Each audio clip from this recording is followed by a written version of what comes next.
I'll sort of share this as a part two of the stream. Let's bring Jenaya Talks Caps back in here, and let's talk about 700 goals. Ovechkin being one of the fastest to get to that mark. Also, only behind Wayne Gretzky in games played and age when it happened. Also, he is the fastest to do it, get from 600 to 700 goals. What are some of your thoughts on getting 700, and do you feel like getting that out of the way yesterday was a big help towards today's victory? Oh, for sure. Yeah, I feel like one of the big problems, probably the biggest problem in the last couple of weeks, has been the Caps trying so hard, maybe even trying too hard to get that 700th goal for Ovechkin. He had kind of alluded to it, like in his post game interviews and his media availability over the last couple of weeks, was that he was kind of trying to say, I don't care when I get it. We just have to win games. His teammates, obviously, they really wanted him to get it. So, especially on home ice, I felt like they were just really force feeding him, like when he's not even open. Teams around the league, they know that he's going for his 700th goal. And every night that you play against the Caps, you don't want to be the team that has that goal scored against them. You don't want to be on the highlight reel for the next, 10, 20, 30, 40, 50 years. So, nobody wants to have that goal scored against them. So, teams in the last couple of weeks, I feel, just watching the games, like they would stick two or three guys on Ovechkin, and the Caps were still trying to force feed him the puck. So a lot of the times passing up open shots for themselves, and I feel like that was kind of a lot of the problem that's been going on in the last couple of weeks or so. I was very happy that he got it out of the way before the Penguins game today, because this was a game that we really needed to win. And as far as Ovechkin, I mean, you said it, as far as the numbers, like he's the second fastest player in NHL history, behind only Wayne Gretzky, to get to 700 goals. And the big thing for me is that, like, what he's doing after the age of 30 is just insane. It's incredible. He's the fastest player ever, like you said, to go from 600 goals to 700 goals. So he's really not slowing down at all. It's actually the second fastest that he's gone from one 100 goal mark to the next. So he's scoring at a faster pace even than he was earlier in his career. Yeah. So I've not reshared all those. Sorry about that, but yeah, no, I totally agree. It's pretty amazing. It's to see the seven other people that he's joined for him to be known as the Great Eight and to be the eighth player. I just think there's some really cool symmetry there. It was pointed out by one of the commentators that he did it with an assist by a Russian and an assist by a guy who's from Herb Brooks's hometown on the anniversary of the Miracle on Ice, which I thought was interesting. So just a really interesting story. I'm happy that it's in the past. I'm happy he's able to move on and we're able to get some more goals. He can sort of focus on the goal scoring race overall in the season and just really getting back to winning hockey games, because I think that when you're trying to force feed Ovechkin too much, it becomes stale. And I think it was really important that the Capitals play within their game. And today you saw that Ovi didn't need to score for them to win, but he could still be gritty. He could still force the issue. He could still distract people. There's a lot that the captain can do other than goal scoring, even though a lot of people only think of him as a goal scorer. But he was very frustrating to the Penguins. I mean, you saw how upset Sidney Crosby got today a bunch of times, and that's when he's at his best, when it's not just as a goal scorer, but an all-around great player, which is why I think that we were able to win the Stanley Cup in 2018, is because over the last, even 5 to 7 years, he's elevated his game beyond just being a goal scorer. Oh, for sure. He was, he did absolutely everything during that cup run. And that's, it's a total joke. Those people who say that he's a one-trick pony, like they don't watch any Capitals games. He does so much more than just score goals, and everybody talks about it. Like, of course, goal scoring is his biggest asset. But I mean, you saw today, like you said, he didn't need to score for the Caps to win the game. They still scored 5 goals and won the game. So I think today, like, his hitting was just on a whole other level. It looked like a playoff game. He was all over the ice. He was hammering guys. Like you said, Sidney Crosby having a little bit of a hissy fit at the end there. Although I'm not really sure why, as they did have 3 times as many power plays as us, so I'm not really sure what he has to be complaining about, but that's just kind of the way it goes with Crosby. But yeah, Ovechkin, he does so many things on the ice, and he's such a distraction. Like you said, like teams will have 2 or 3 guys covering him at all times, so somebody else is going to be open, and that's what we see so often. And yeah, just his physical play for me was what really stood out today. The Caps as a whole, like I wrote this down, they had 25 hits in the first period alone. Wow. That's more than that's insane. That's more than most teams have in a game. Some teams in a whole week. So that really, I thought, set the tone for the game. They finished with almost 50 hits for the game. So again, looking a lot like a playoff game. And that's where the Caps, I think, that's their identity. That's where they really get back to their game. That's the advantage, a big advantage that they have over the Pittsburgh Penguins, is that they're a lot bigger, heavier, more physical. And when they play that way, it's kind of hard for the Penguins to keep up. Yeah, going on with that hitting conversation, it's interesting that during this deadline here, we were able to pick up another big-time hitter. And in fact, now we've got, I think it was like 6 of the top 20 hitters in the league or something. It was, some crazy number like that. And it was, the number of hits are only going to go up. What are some of your thoughts on our new acquisition and overall his play in the first couple of games? Oh yeah, Brendan Dillon. I mean, I was so happy when we got him. I mean, first of all, he was kind of one of those that everyone was looking at the deadline, but like you just kind of thought that it was almost too good to be true. Like there was no way that the Caps were actually going to get him because so many teams wanted him. I know the Toronto Maple Leafs were one team that was really, really trying hard to get him. So for him coming in, you're right. The Caps, like they have, I think it was 5, but they have 5 of the top 20 hitters in the NHL now. Obviously, Brendan Dillon, Tom Wilson, of course, Alex Ovechkin, Garnet Hathaway, and then Radko Gudas. Right.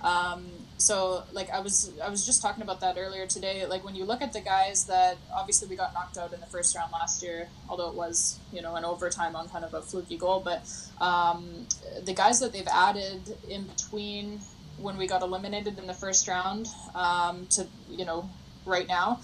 It's not by accident when you look at the guys that they've added. They've added Radko Gudas, Garnet Hathaway, and now Brendan Dillon. So Caps general manager Brian McClellan, very aware of the way that he wants his team to play and the way that he feels they need to play. And I totally agree with him. So he's gone out and he's gotten 3 of the top 20 hitters in the NHL over the last, less than a calendar year. So I think that's really going to help the Caps in the playoffs. And Dillon, I'm in love with him already. Like watching him play, he's so good defensively. He's so good at breaking up the cycle for the other team, which obviously that had been a problem before we traded for him. A big problem was, the Caps were getting hemmed in their own zone a lot.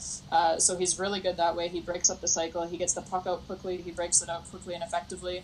And then as well, like you saw the game today. I mean, Evgeny Malkin, he looked like, he wanted a piece of him for a second there, and then he kind of changed his mind. So it was a bit of a cheap shot by Malkin. And then Dillon comes in and takes him out. And it took 2 officials to keep Dillon from really getting at Malkin, and Dillon still landed about 10 punches to Malkin's head. So Malkin definitely pulling a little bit of a turtle there, covering his head, but definitely loving the new guy.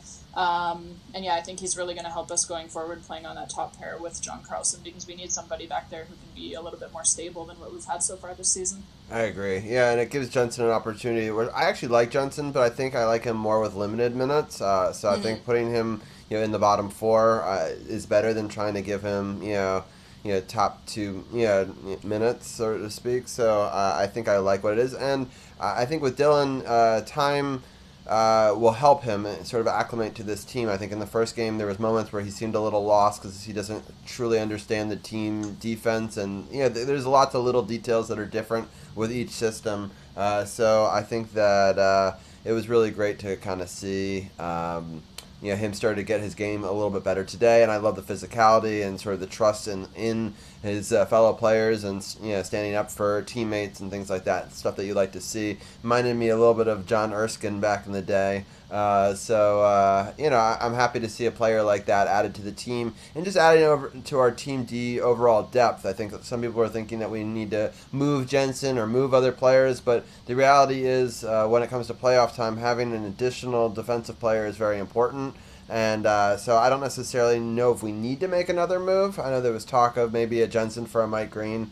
But for me, I'm okay with how this team is constructed, and I'm hoping that the coaching staff can continue to put them in the right place. That's still a little bit of a question mark for me, just because some games I feel that there isn't quite the motivation there for the Capitals, and I don't know if that's internal with the Capitals themselves or whether the coaches aren't pushing the right buttons. Do you have a little bit of a sense on that? Yeah, I mean, I think, and I've talked about it a lot on my show as well. Like, you have, I mean, it's an 82 game season, right? So it's very hard to, especially when you've recently won the Stanley Cup, it's very hard to stay motivated over an 82 game season. It's a long season, so it can kind of feel like tough mudding sometimes. You just kind of want to get to the playoffs and get going there. But I think for the Caps, like, for me, kind of what I've talked about is that, and I hate to keep going back to Barry Trotz, but like when Barry Trotz was here, we would have these little slumps, but he would pull them out of it like almost right away, like after 5 or 6 games. That's as long as it would last. He was always able to fix whatever the issue was, make the adjustments, motivate the team. The guys wanted to play for him, right? I think kind of what we're seeing now, which is a little bit concerning for me. I like Todd Reardon, but it's just, I like him as a guy. I loved him as an assistant coach. I thought he was a great assistant coach. He was great with the defensemen. He's great with developing the players, the young defensemen especially. But as a head coach, I'm not sold on him yet. And I think that just comes down to, like, right now, really, I mean, today, great game. But when you look back at the last 20 games, the Caps really haven't played the way that you expect with the talent that they have on their roster. And that kind of, for me, it comes down to coaching because, like I said, with Barry Trotz, like, of course you go through slumps in the season. It's a long season, but he would find a way to pull them out of it right away, push the right buttons, get them motivated again.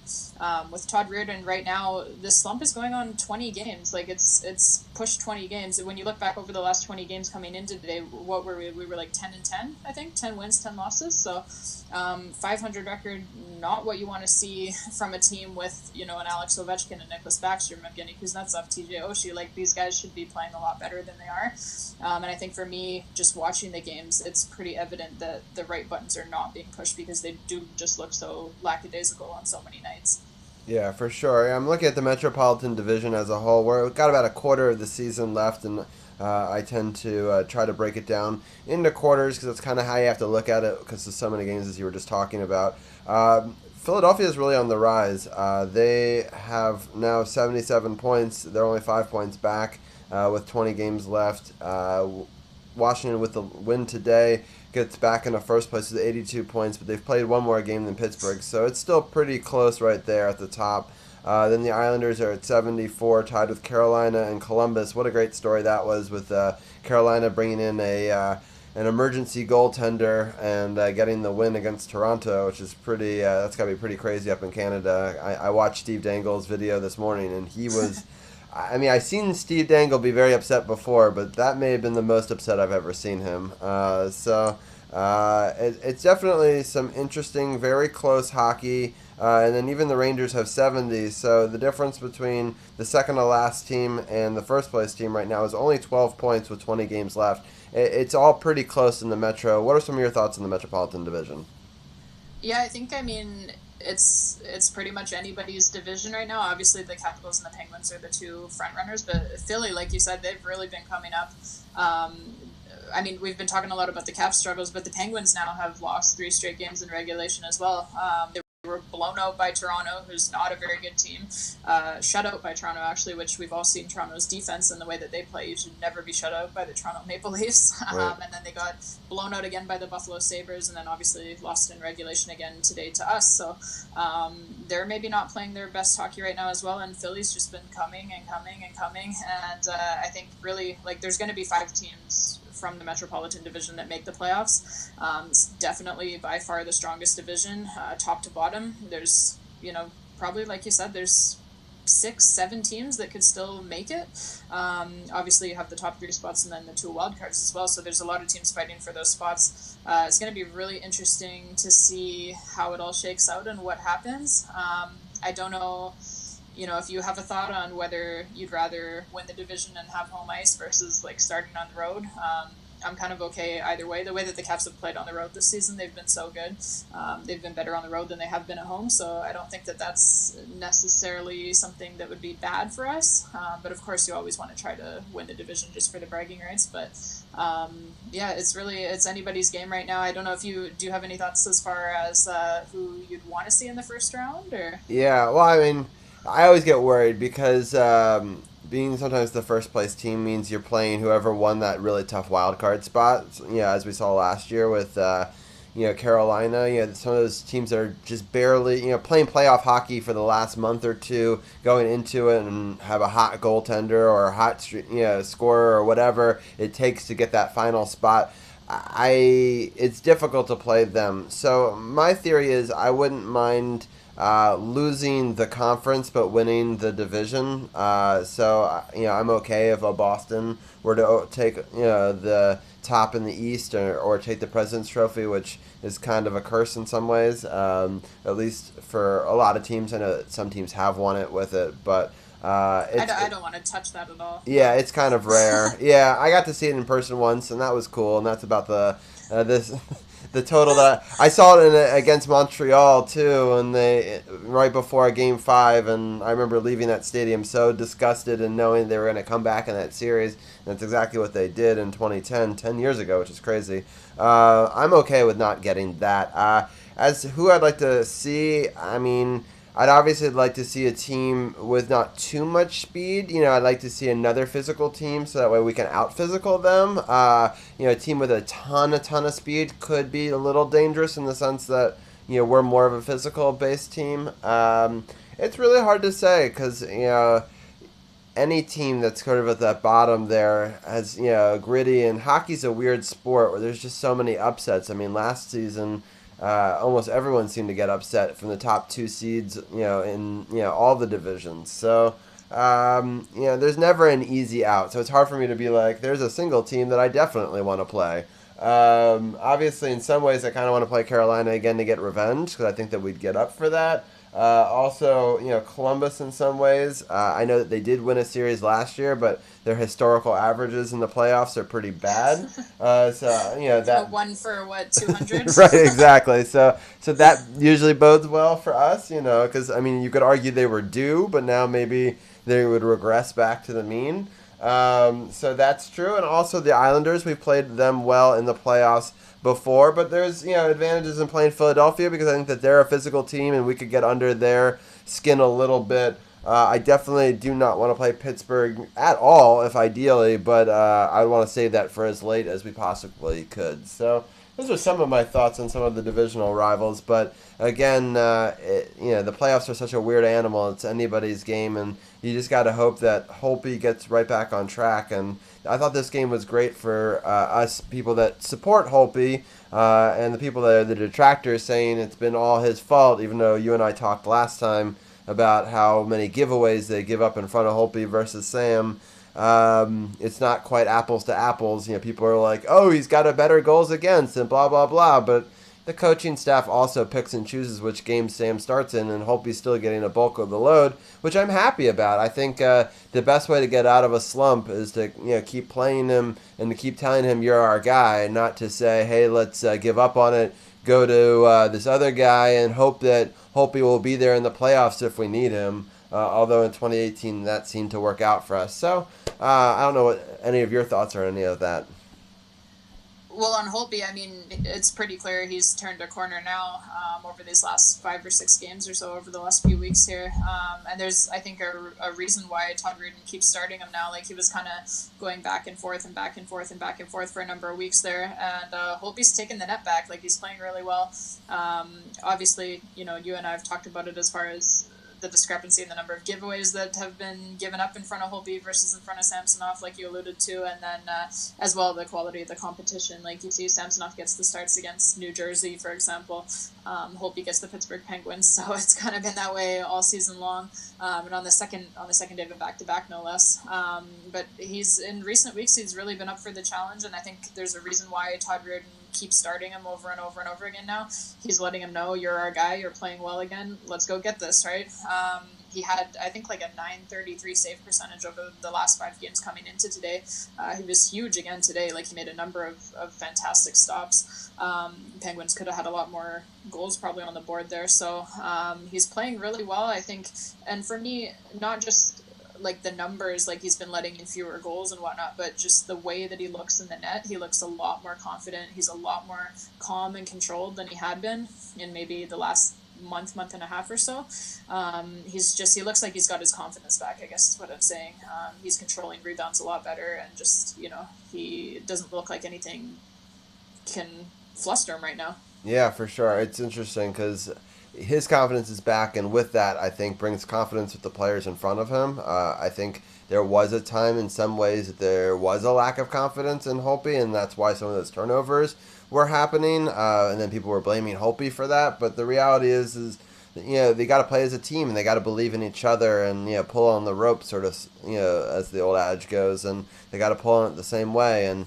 I'm happy to see that the Capitals are playing a grittier style of hockey. I think that playing a full 60 minutes. I thought today they played a full 60 minutes, which is rare. I hadn't seen any. I was a little worried too with how many minutes Ovechkin got yesterday and how many minutes some of the players played. And I'm happy that we went all out to try to get both games. It was unfortunate that we lost that New Jersey game, but I was happy to see that we still had enough in our legs, especially for having two afternoon games, which usually doesn't bode well for the Capitals. But this was a big win. I would sacrifice the New Jersey loss for a Pittsburgh win any weekend. But I was really happy to see that we get back on to the winning ways.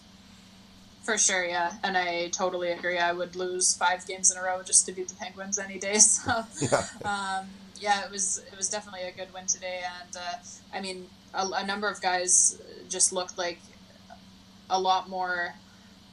I don't want to say that they've not been confident, but like there's been something off, right? Like it looks like maybe they were losing a little bit of confidence in the process or in the system, maybe because the wins hadn't been coming in recent weeks. But I thought today they really pulled up their socks and got to work, and they got the 2 points as a result.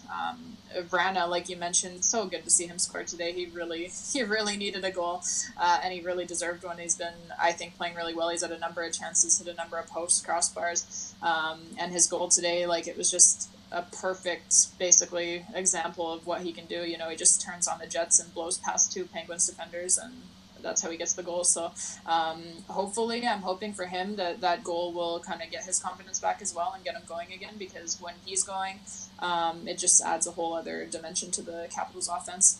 I agree. And the other person I thought who really got going today was Nicholas Backstrom. I mean, you won't necessarily see it so much on the score sheet, although he did get a couple of assists and stuff. But I thought just his overall play, keeping plays alive in the zone, and obviously his passing. I think when his passing and his scene of the ice is on, I think there are very few playmakers better in this league. And I mean, obviously he's been so underrated for such a long time, but. Obviously, we talked about it last time on the show.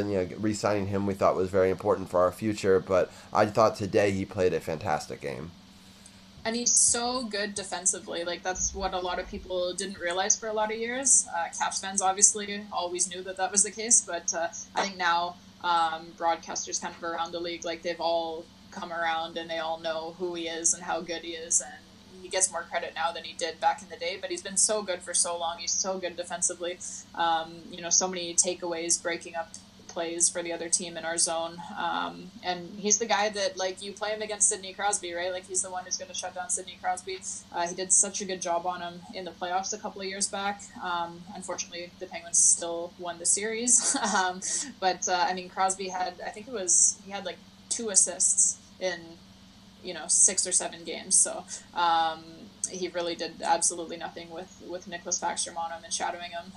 And I think he's such an important player, obviously in all areas of the ice, offense, defense, power play, penalty kill.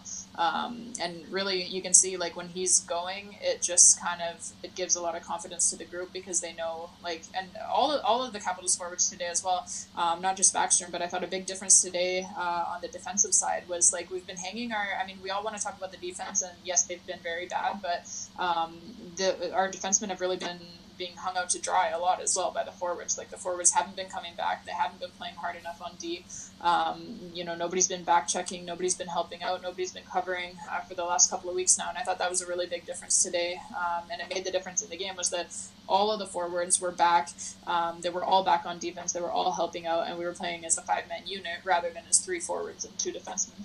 For sure, and I thought that there was a lot of big, especially defensive zone draws that Nicky gets, and especially against Sydney. And Sydney wins the draw there, and they get a good opportunity in their offensive zone. That could cause trouble for the Capitals, I think.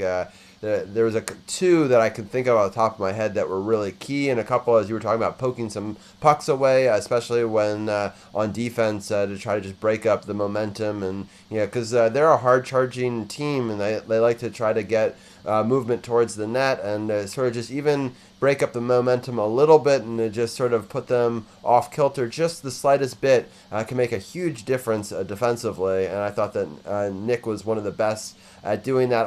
Tom Wilson was great at it as well. In fact, especially that 4-on-4 goal that he was able to poke it away and really cause an important turnover that was a momentum shifting play in this game. But overall, I just thought that the Capitals played a phenomenal game. Well, we've already gone for 30 minutes, which is crazy. So I let people know. I have the link in the description, but let people know about, I don't know if you know what your topic is for this week or anything that you're doing upcoming on your podcast.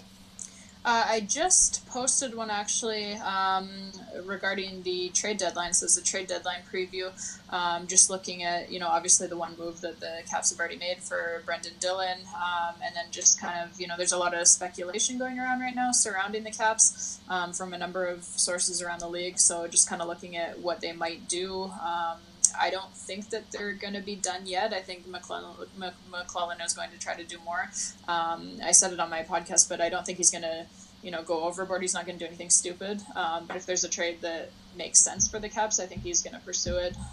And really, I have just full confidence in him. He's been so great for us, making a number of key moves that have helped the team. So, that's what I have up for this week. It's a trade deadline preview. And probably the next one, just going to do a kind of a look back, kind of an ode, I guess you could say, a tribute to Alex Ovechkin as he scored obviously his 700th goal, and just looking at some of the crazy numbers that he's put up and what I think he's still going to be able to do. Yeah, that sounds good. Well, I'm always interested in an Alex Ovechkin podcast. You do a great job with your podcast. So again, Jenaya Talks Caps, the podcast. The link is in the description down below. So if you want to catch more on Sports on the Hill podcast this upcoming tomorrow, actually, Monday, we will be talking more about this Penguins-Caps game as well as breaking down all the games from this last week. We'll talk about Dylan, our new acquisition, and we'll also talk about the week ahead. They've got a home-and-home and some other games coming up that will be pretty interesting as we get into this final quarter stretch. We'll also talk our Wizards Roundtable, as some of our members, I think, even went to some of the games that were a little bit disappointing. And we'll also break down this XFL game that's happening a little bit later today at 6 p.m., where the undefeated DC Defenders will take on the team from LA, who have not won a game. So hopefully we will continue both of those streaks going. And so we'll have a lot more to talk about. Thank you, Jenaya, for joining me, and we'll talk more soon.